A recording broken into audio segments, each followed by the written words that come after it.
8. 가양차의 전성기와 허브티. 프랑스와 독일 브랜드. 가양차는 처음엔 영국에서 재판 기록이 있을 정도로 불법 행위로 간주되었습니다.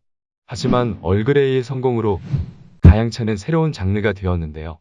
정작 가양차가 꼽히는 곳은 영국이 아닌 바로 프랑스였습니다. 프랑스 사람들은 홍차의 쓴맛에 끌리지 않았는데요. 그래서 홍차에 여러 가지 향을 첨가해서 마시게 됩니다. 향수 산업이 발달한 프랑스는 장미오일 같은 향수향료도 첨가하였고 향수를 떠올릴 정도로 향긋한 홍차들이 성공하죠. 대표적으로 리나스와 마리아 주프레르가 있습니다. 리나스의 주댐무와 햇번, 마리아 주프레르의 웨딩 임페리얼과 마르코 폴로 같은 가양차들은 카라멜처럼 달콤하고 때론 장미처럼 향긋하여 여성들이 사랑할 수밖에 없는 홍차들이죠. 거기다 비교적 최근에 등장한 예쁜 캔의 포션까지. 프랑스의 홍차는 홍차캔의 디자인부터 맛까지 패셔너블합니다. 뿐만 아니라 가양차의 성공은 허브티의 형성에도 큰 영향을 미치는데요. 대표적인 곳이 바로 로네펠트였습니다. 오스트리아 독일권에서 최고의 홍차 브랜드로 이름을 날렸습니다만 세계대전 이후부터 홍차 수급차질과 영국과 프랑스 브랜드들의 선전으로 로네펠트는 허브티에 집중을 하게 됩니다.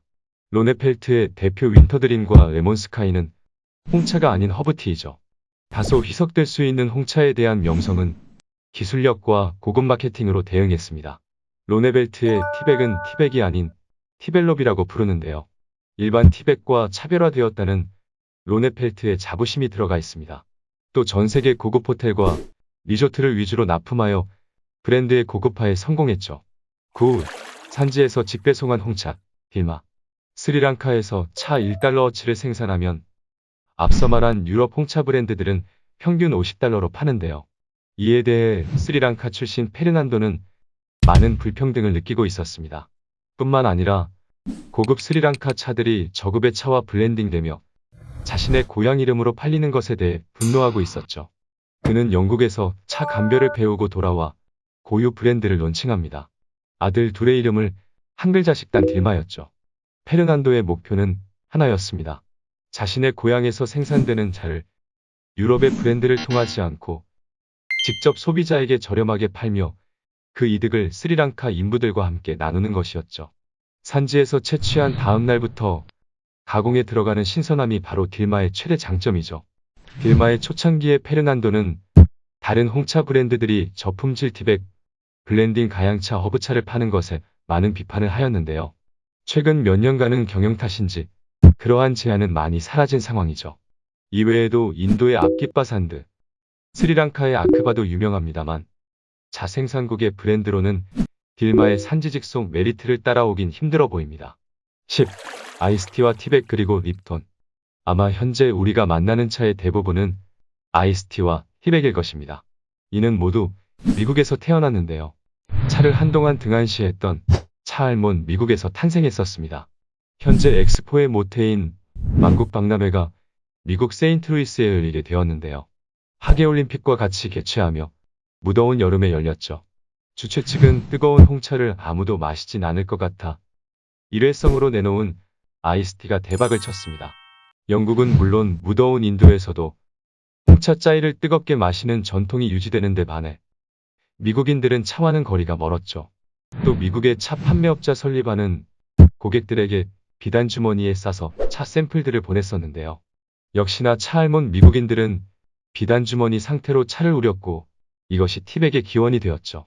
물론 영국에서 티백은 이미 특허 등록된 기술이었지만 영국에선 아무도 그 방식으로 마시지 않았습니다. 그런데 이 티백과 아이스티를 적극 차용한 회사가 바로 립톤입니다. 설립자 립톤은 우바를 발굴하고 고급 홍차를 취급했습니다만 립톤이 일선에서 물러난 후 립톤의 미국자 회사는 아이스티와 티백을 적극 사용했습니다. 미국에서 크게 성공하여 오히려 립톤의 영국 본사를 흡수하게 되죠. 티백에 인쇄된 라벨을 붙여 손잡이처럼 쓸 수 있게 한 것도 립톤이 그 시작입니다. 이후 립톤은 펩시콜라와도 협업하였는데 코카콜라보다 립톤의 아이스티는 건강에 좋다는 마케팅이 한때 크게 성공하였죠. 현재 립톤은 하향세를 그리고 있지만 여전히 미국에서 콜라, 사이다, 아이스티 뭐가 낫냐는 논쟁에 끼이는 것만으로 그 위상을 짐작할 수 있습니다. 그런데 이 홍차와 립톤의 맛에 빠져든 사람들이 있었는데 바로 일제시대 우리나라 사람들이었습니다. 11. 한국의 홍차. 홍차는 인도의 따지린 이고급품이고 세로인산이 그 다음입니다. 우리가 가정에서 흔히 쓰는 리프튼 차는 세로인산입니다. 외계어 같은 이 이야기들은 인도의 다즐링과 립톤 그리고 실론에 대한 1930년대 신문 기사입니다.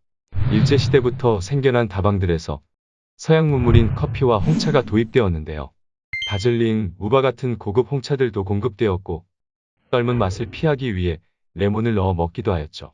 집에선 립톤 티백을 우려 마시고 같은 식민지 처지였던 대만의 홍차에 대해선 혹평을 하기도 하는 등 당시 서울에선 홍차 문화가 꽤나 퍼졌었습니다.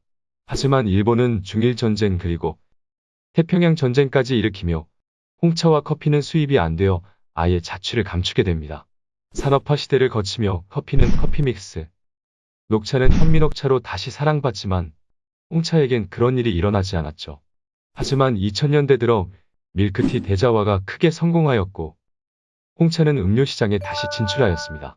물론 현재는 다소 부진하지만 자판기에선 여전히 심심치 않게 만나볼 수 있죠. 또 밀크티의 일종인 대만의 버블티가 히트를 치며 카페 문화의 일부가 되는 등 비교적 홍차는 다시 우리 가까이에 있습니다. 그러나 물을 끓이고 찻잎을 우리는 번거로움 탓에 티백과 잎차 시장은 전 세계적으로 10년간 지속적으로 침체되었죠.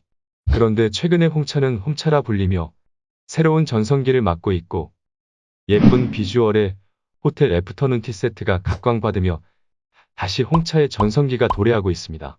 힘든 시기에 퇴근하고 고급스러운 도자기에 따뜻하고 향기로운 홍차를 마시며 잠에 드는 것은 일상에 큰 위로를 줄 것입니다.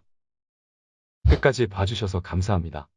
구독과 좋아요는 영상 만드는데 큰 힘이 됩니다.